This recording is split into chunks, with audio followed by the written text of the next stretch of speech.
दोस्तों, एक बार फिर भारत ने विश्व राजनीति के मैदान में ऐसा झटका दिया है कि चीन समेत तमाम अंतर्राष्ट्रीय ताकतें हिल गई हैं।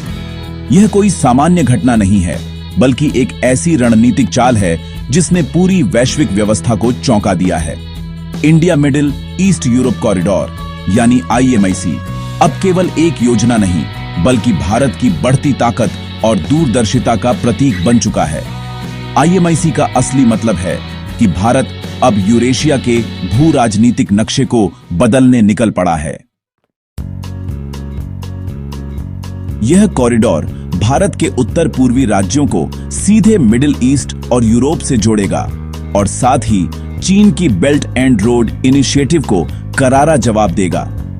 इसका सीधा अर्थ है कि भारत अब केवल आर्थिक शक्ति नहीं, बल्कि भू राजनीतिक खिलाड़ी भी बन चुका है।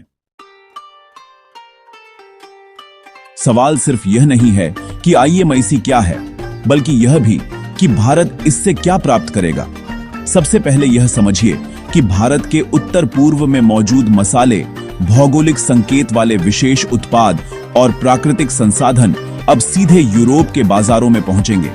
वह क्षेत्र जिसे हमेशा विकास की कमी ने रोक रखा था, अब वहां की मिर्च, जायफल, चाय और कॉफी जैसे उत्पादों को वैश्विक बाजार में जगह मिलेगी।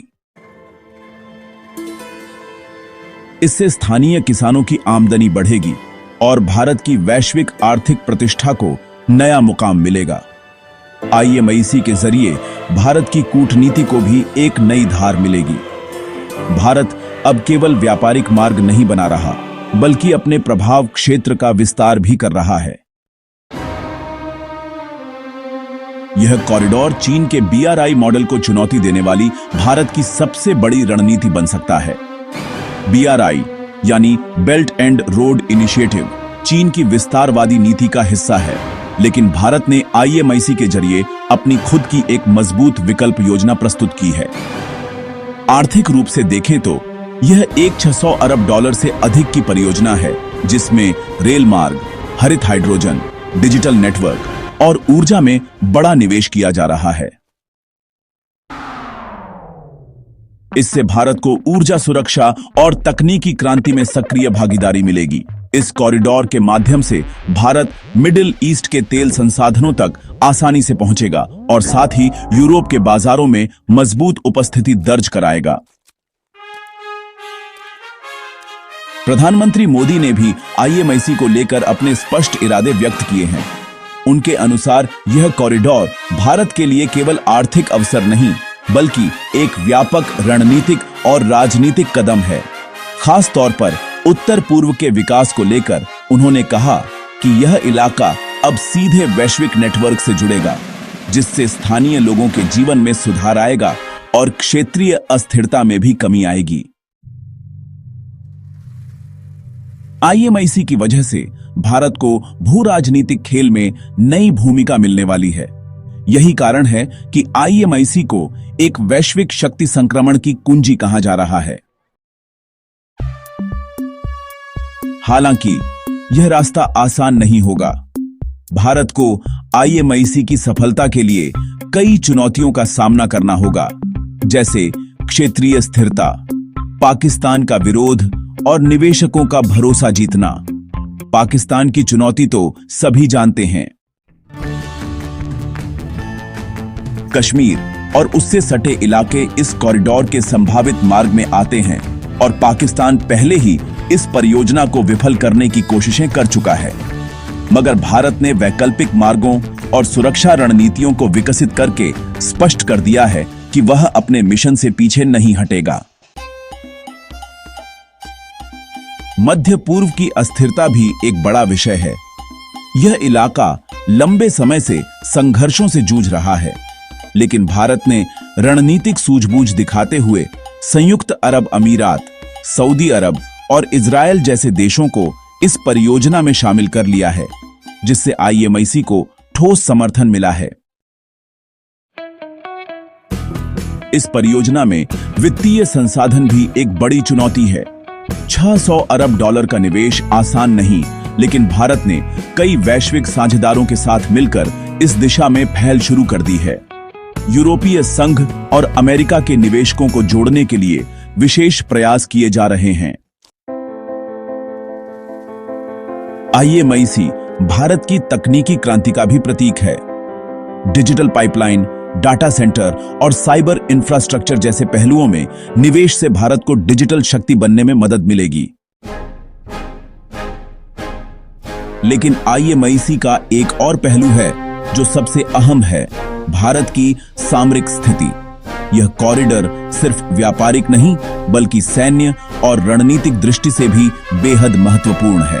भारत अपने नौसैनिक और हवाई क्षमताओं को इस क्षेत्र में मजबूत कर रहा है, जिससे कॉरिडोर की सुरक्षा सुनिश्चित होगी और समुद्री नियंत्रण भी भारत के हाथ में रहेगा।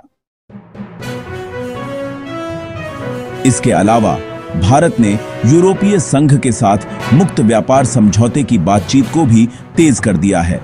यह कदम आईएमआईसी के साथ मिलकर भारत को यूरोप में और अधिक व्यापारिक अवसर प्रदान करेगा।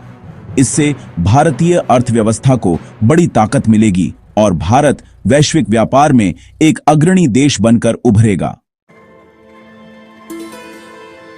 इस परियोजना का सबसे बड़ा लाभ उत्तर पूर्व भारत को मिलेगा। वहां रोजगार के नए अवसर, व्यापारिक विस्तार और जीवन स्तर में सुधार संभव होगा। अरुणाचल का जायफल, नागालैंड की मिर्च और मेघालय की चाय अब सीधे यूरोप के उपभोक्ताओं तक पहुंच सकेंगी। यह केवल आर्थिक नहीं, सांस्कृतिक और राजनीतिक एकीकरण की भी शुरुआत होगी। आईएमआईसी भारत को वैश्विक भू राजनीति में नई पहचान देगा। यह कॉरिडोर चीन के बीआरआई का सबसे ठोस और सटीक जवाब बनेगा। चीन को यह समझना होगा कि भारत अब केवल खुद के लिए नहीं बल्कि पूरे यूरेशिया के लिए एक नया युग रचने जा रहा है। इस योजना से भारत के अंतर्राष्ट्रीय रिश्ते भी मजबूत होंगे। अमेरिका, रूस, यूरोप और मध्य पूर्व के कई देशों की भागीदारी भारत को एक वैश्विक शक्ति के रूप में स्थापित करेगी। भारत न केवल आर्थिक मोर्चे पर बल्कि राजनीतिक और सामरिक दृष्टि से भी वैश्विक संतुलन को प्रभावित करने वाला देश बन जाएगा। आईएमआईसी भारत के लिए केवल एक कॉरिडोर नहीं बल्कि एक क्रांतिकारी मिशन है। यह मिशन भारत की आर्थिक, सामरिक और रणनीतिक दृष्टि को एकजुट करता है। अब देखना यह होगा कि भारत इस मिशन को कितनी प्रभावी और तेजी से अमल में लाता है। आईएमआईसी का सफल संचालन केवल व्यापारिक उपलब्धि नहीं होगी, यह भारत के सामरिक और विदेश नीति के नए अध्याय की शुरुआत होगी। यह परियोजना भारत को विश्व मंच पर एक सम्मानित और निर्णायक शक्ति बनाएगी। आईएमआईसी भारत की शक्ति, सोच और भविष्य का प्रतीक है। अपनी राय नीचे कमेंट में जरूर बताएं। वीडियो को लाइक, सब्सक्राइब और अपने दोस्तों तक जरूर शेयर करें। जय हिंद, वंदे मातरम।